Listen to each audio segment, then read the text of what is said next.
anybody ever tells you that you can just do this exercise and your lower back pain or discomfort can go away within days or weeks, chances are the person is taking you for a ride. Because lower back pain or discomfort is a consequence of incorrect movement pattern that builds up over time. So to heal it, we need to have a long-term approach, that is to start building up correct movement pattern for ourselves to undo the past.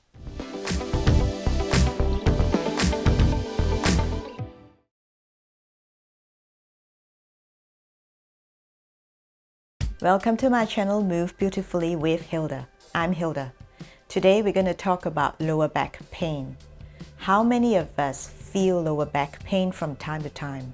I'm not talking about a pathological situation where you feel a constant nerve pinch or constant pain stabbing in your lower back.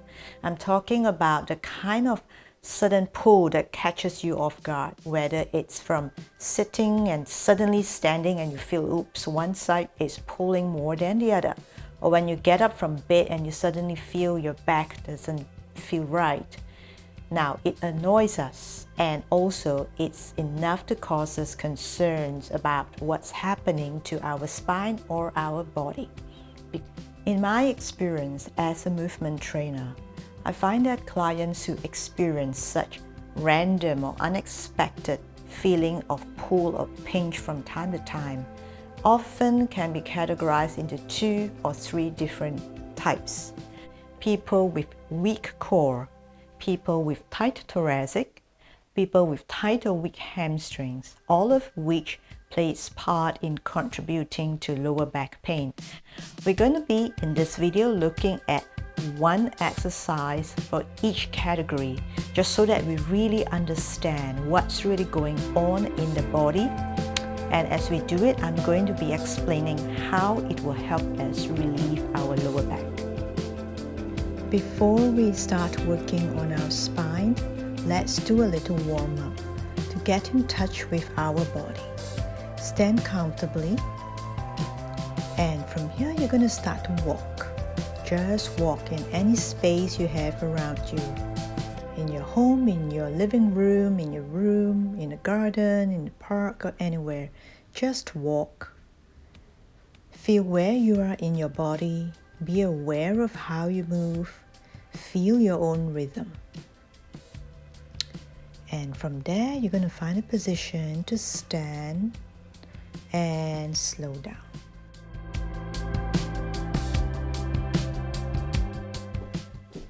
When we talk about the thoracic spine, often than not, we need to think about mobilizing the rib cage. So here, which is the soft part, is our belly. So right above the belly, you feel these bony bits. These are the ribs. And the entire thing here is the rib cage. So have your fingers here, right about here. You will feel like you kind of lift the rib cage. It's a conceptual feeling of lifting. Okay? Now have that so that you will get a good sense of the bones. From here, in the movement, you will be using your eyes to lead. So why is it important to use the eyes to lead? Just so that our head doesn't get ahead of us, therefore giving ourselves the illusion that we are twisting or rotating where in fact we are not. Using our eyes slow us down. When we are slowed down, that is when we can actually move the rib cage in a range of motion that is suitable. Because when we lead with our head, look at it, everything comes from the twist in the lower back. Our shoulders get pulled back so much, it doesn't help. But if we lead with our eyes, the rib cage just moves to a degree that is able to, and then come back. This alone is enough to mobilize the rib cage by working on the releasing the tightness in between each bone. That alone will do a lot in helping us free up this area so that the lower back is relieved. Free up the top, it's not pulling anymore, therefore the lower back is relieved. Start by sitting down. Sit comfortably and make sure you are seated on the highest point of your sit bones. Interlace your fingers and place it around the back of your neck. So from here, feel your armpits opening up and gently start to look to your right and let the chest just rotate and follow along. Slowly from right, you can look back to the center and look to your left now. Keep opening your chest and your underarm area. Keep sitting upright as your eyes slowly look back to the center. As mentioned just now, when we lead with our eyes, we will be moving the upper spine in a range of motion that is suitable, without over twisting the body, without having the head initiating the movement that gives us an illusion of a rotation. We don't want illusions. We want to just move the thoracic spine in a range that is right. As you keep doing this, just be mindful that your eyes are still leading, not your chest, and your lower back doesn't participate much at all. Keep your spine straight, armpits open, chest open. Keep leading with your eyes, although you can look really far behind with your eyes. And then come back to center. Slowly release your arms. And we're going to continue with more thoracic movement here. You're going to interlace your fingers and place it at the back of your head, the lower part of it, which is different from what we did just now. Just now we had our hands at the back of the neck. This is just so that we have more space in our cervical area. And then when you're ready, you're going to start to feel one vertebra at a time and roll down your upper spine up to your bra strap only. Come back to upright position and then close your elbows and curl down. And open up the elbows up, curl down and up. Again, curl down and feel your cervical releasing one vertebra at a time, bringing the thoracic along. And when you sit back up, make sure your armpits are open, the chest is open, like just now. Keep continuing. And this time, you can rest your head on your hands more, bringing the upper spine into a slight arch.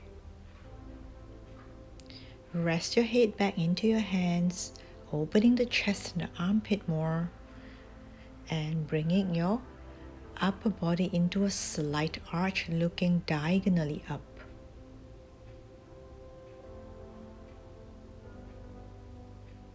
The range of motion is small, but you will feel a lot of relief across your collarbone and upper back. With the upper spine elongated, we're going to continue with the hands interlaced behind the back of the head and rotate the rib cage as you did in the first exercise.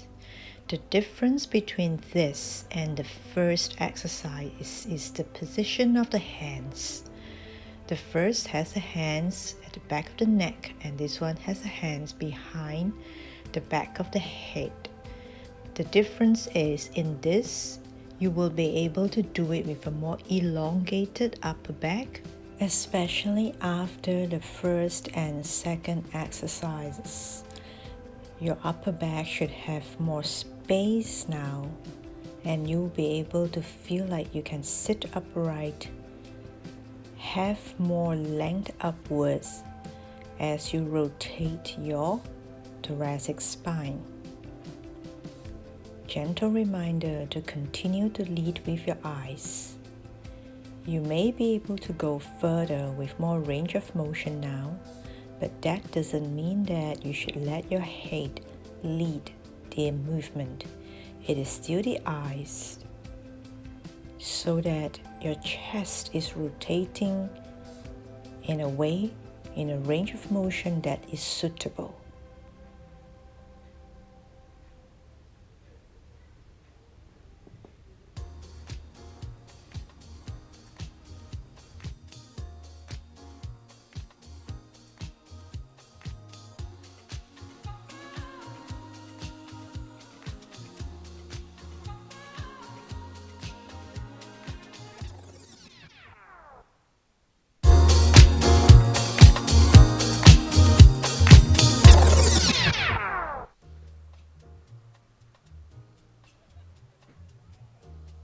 One important thing to note, if you have any lower back pathologies, please do not do this core strengthening on the chair because it might aggravate it if you have a bulging disc.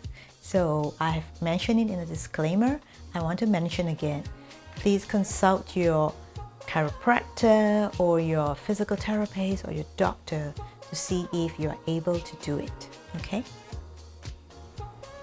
For this particular movement, prepare a stool that is reasonably low so that you feel safe sitting on it, and you will know why in just a very short while.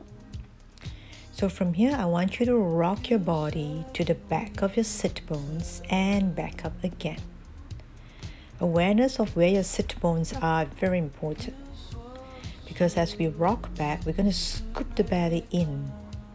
Sit back up so that your spine is upright, and then curl your back and scoop your belly in, and sit back up to an upright position. Next time when you scoop your belly in, you're going to gently lift your leg up. You can hold the back of your stool to feel more secure.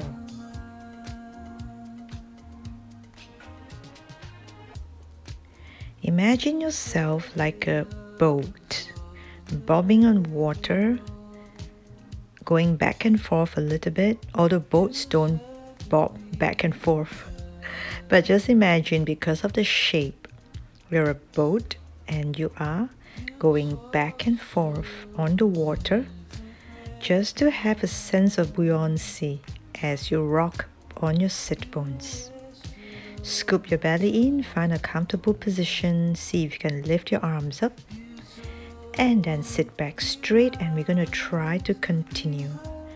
Scoop your belly in, round your back, arms up, hold it with your core, and slowly come back up with the core. If you feel you're going too fast, that means you're not quite engaging the core. With core connection, you should be able to do slow, deliberate movement with ease.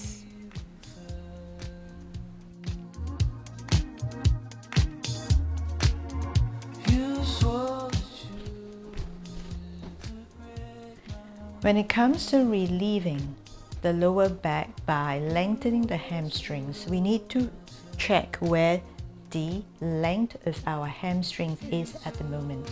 Now, some of us would be able to stretch up to here, and some of us probably right up to here only, and that's all good.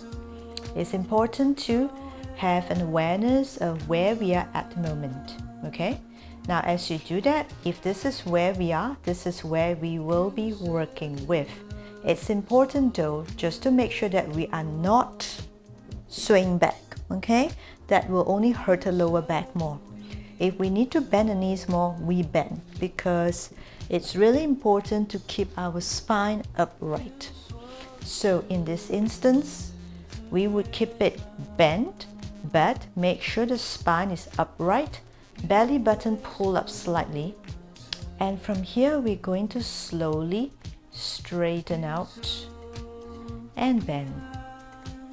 Then the purpose of that is so that the muscles behind our leg, which is the hamstrings, in this case it will be able to contract and release, contract and release.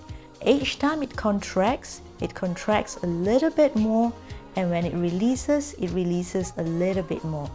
Throughout a period of time, it will be able to gain the length it needs to help relieve our lower back.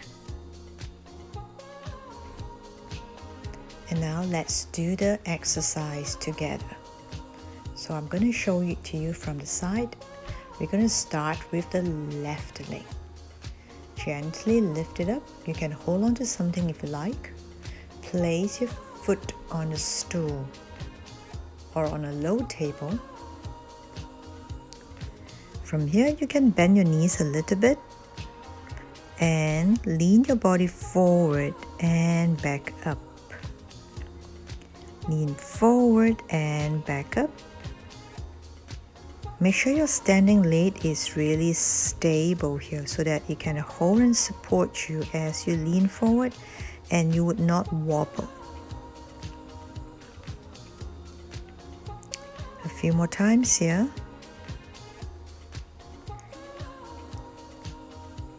Keep leaning forward a little bit and come back up. Slowly you can straighten your leg a little bit and bend as your body leans forward like just now. But this time as you stand back, you're going to straighten your leg. Keep alternating between bending the knee, leaning forward, straightening it and going back.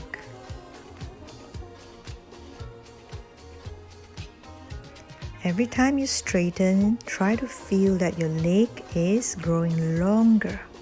You should be able to do it by straightening the leg more now.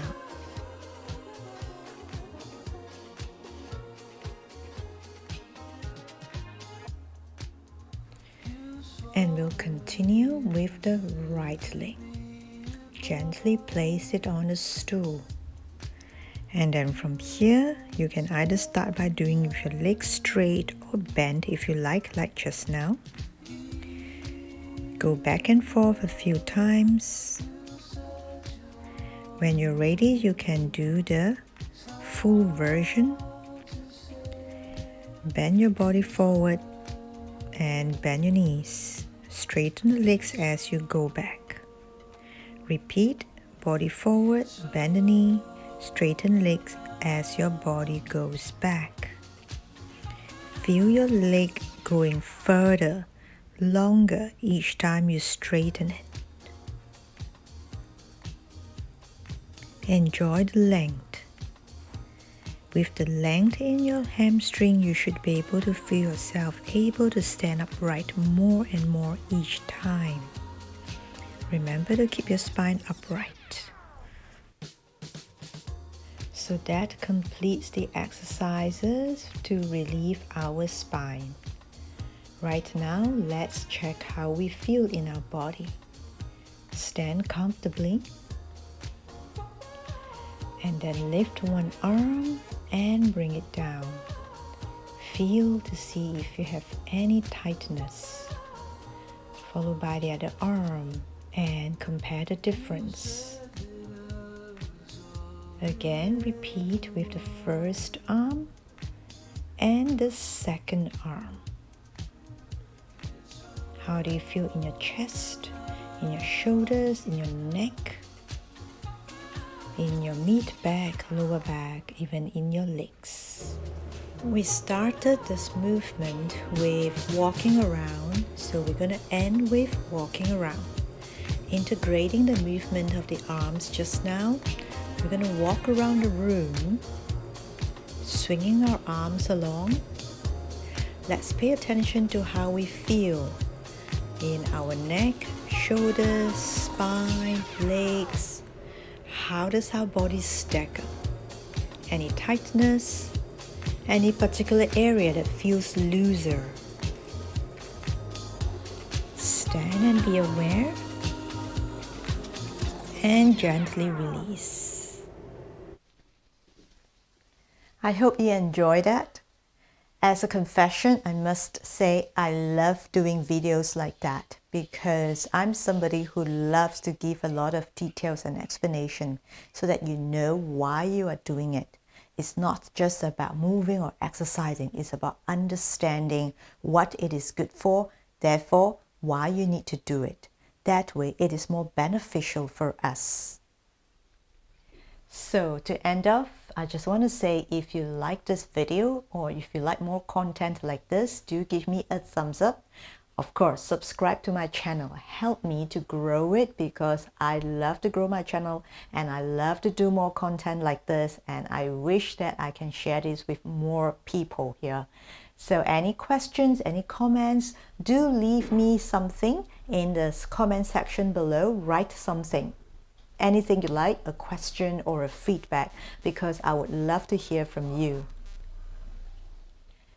So last but not least, thank you for watching. Thank you for your viewing time. And again, subscribe and like. I'll see you in my next video. Bye for now.